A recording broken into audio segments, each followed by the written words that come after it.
La compagnie des échappés de la coulisse présente La cafetière de Théophile Gautier avec Michael Potlichet.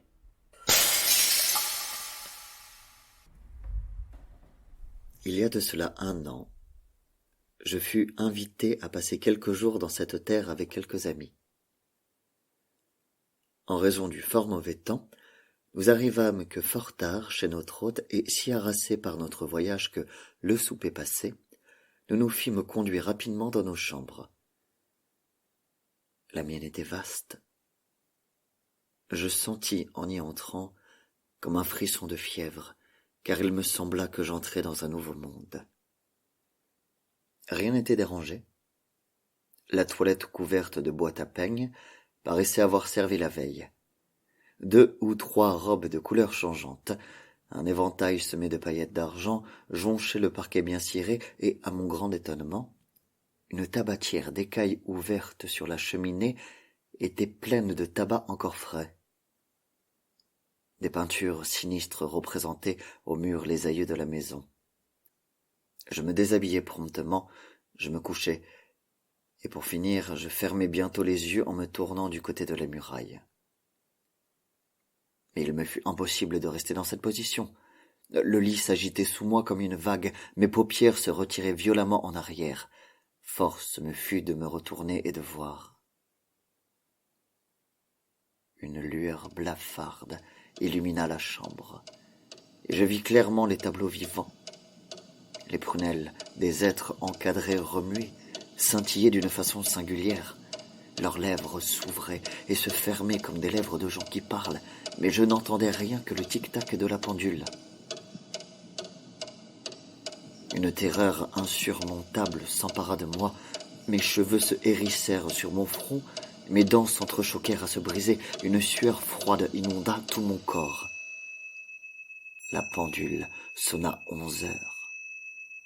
Le vibrement du dernier coup retentit longtemps, et lorsqu'il fut éteint tout à fait... Oh, non, je n'ose pas dire ce qu'il arriva. Personne ne me croirait, et l'on me prendrait pour un fou. Les bougies s'allumèrent toutes seules. Le soufflet, sans qu'aucun être visible lui imprimât le mouvement, se prit à souffler le feu, en râlant comme un vieillard asthmatique, pendant que les pincettes fourgonnaient dans les tisons et que la pelle relevait les cendres. Ensuite, une cafetière se jeta en bas d'une table où elle était posée, et se dirigea, clopin-clopant, vers le foyer, où elle se plaça entre les tisons. Quelques instants après, les fauteuils commencèrent à s'ébranler, et agitant leurs pieds tortillés d'une manière surprenante, vinrent se ranger autour de la cheminée. Je ne savais que penser de ce que je voyais, mais ce qui me restait à voir était encore bien plus extraordinaire. Un des portraits, le plus ancien de tous, celui d'un gros joufflu à barbe grise, sortit, en grimaçant la tête de son cadre, et après de grands efforts, ayant fait passer ses épaules et son ventre rebondi entre les aides étroits de la bordure, sauta lourdement par terre. Il tira de la poche de son pourpoint une clé d'une petitesse remarquable. Il souffla dedans pour s'assurer si la fourrure était bien nette, et l'appliqua à tous les cadres les uns après les autres. Et tous les cadres s'élargirent de façon à laisser passer aisément les figures qu'ils renfermaient. Petit abbé Poupin, douairière sèche et jaune, magistrat à l'air grave, petit maître en bas de soie, tous ces personnages présentaient un spectacle si bizarre que, malgré ma frayeur, je ne pus m'empêcher de rire. Ces dignes personnages s'assirent. La cafetière sauta légèrement sur la table.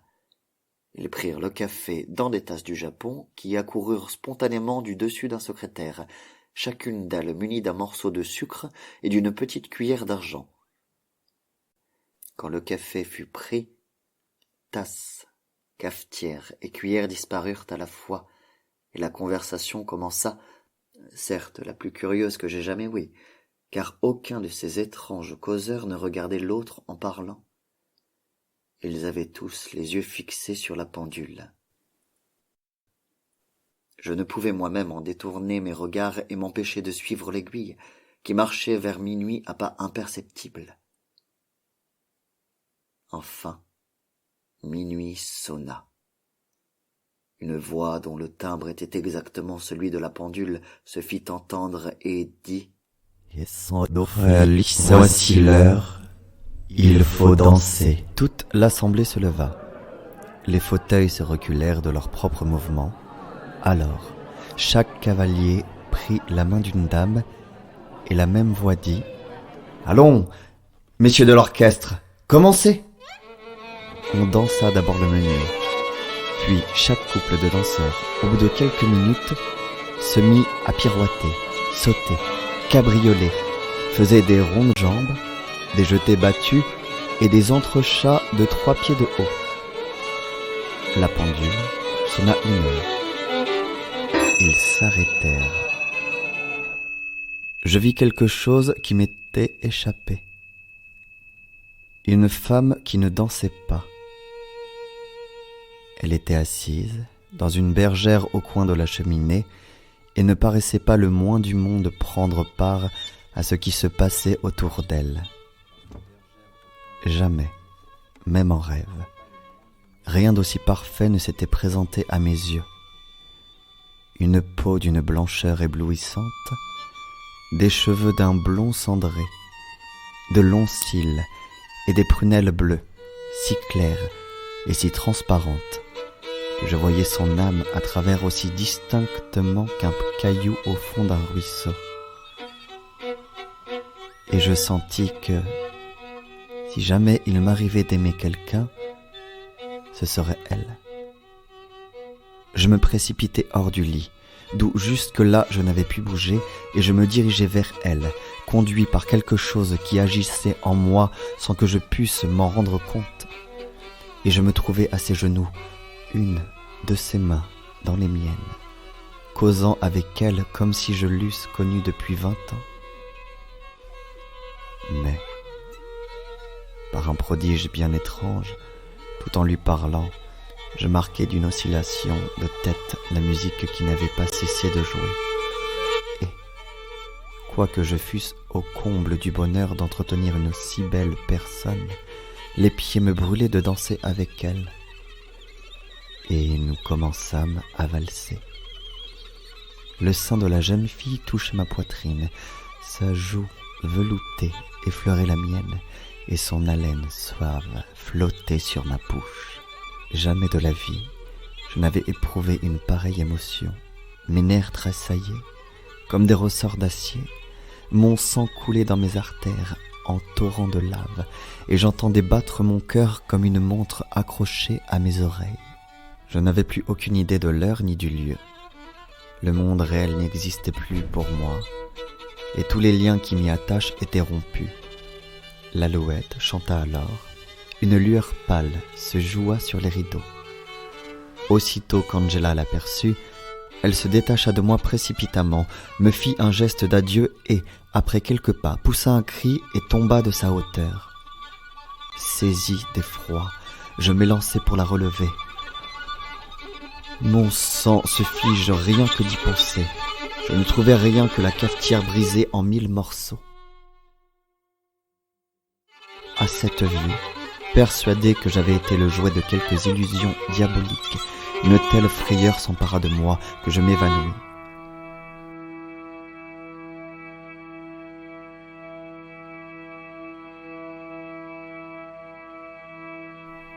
Lorsque je repris connaissance, j'étais dans mon lit. Mon hôte se tenait debout à mon chevet. Ce n'est qu'une faiblesse qui m'a pris. Je suis sujet à cela. Et puis l'on déjeuna. Le déjeuner fini, comme il pleuvait à verse, il n'y eut pas moyen de sortir. Chacun s'occupa comme il put. Moi, je tirai de mon album un carré de vélin et je me mis à dessiner. Les linéaments, presque imperceptibles, tracés par mon crayon, sans que j'y eusse songé le moins du monde, se trouvèrent représentées avec la plus merveilleuse exactitude la cafetière qui avait joué un rôle si important dans les scènes de la nuit. « C'est étonnant comme cette tête ressemble à ma sœur Angela, » dit l'hôte, qui me regardait travailler par-dessus mon épaule. En effet, ce qui m'avait semblé tout à l'heure une cafetière était bien réellement le profil doux et mélancolique d'Angela. « De par tous les saints du paradis, est-elle morte ou vivante ?» m'écriai-je d'un ton de voix tremblant, comme si ma vie eût dépendu de sa réponse. « Elle est morte. Il y a 2 ans, d'une fluxion de poitrine à la suite d'un bal. »« Hélas !» répondis-je douloureusement. Et, retenant une larme qui était près de tomber, je replaçai le papier dans l'album. Je venais de comprendre qu'il n'y avait plus pour moi de bonheur sur la terre.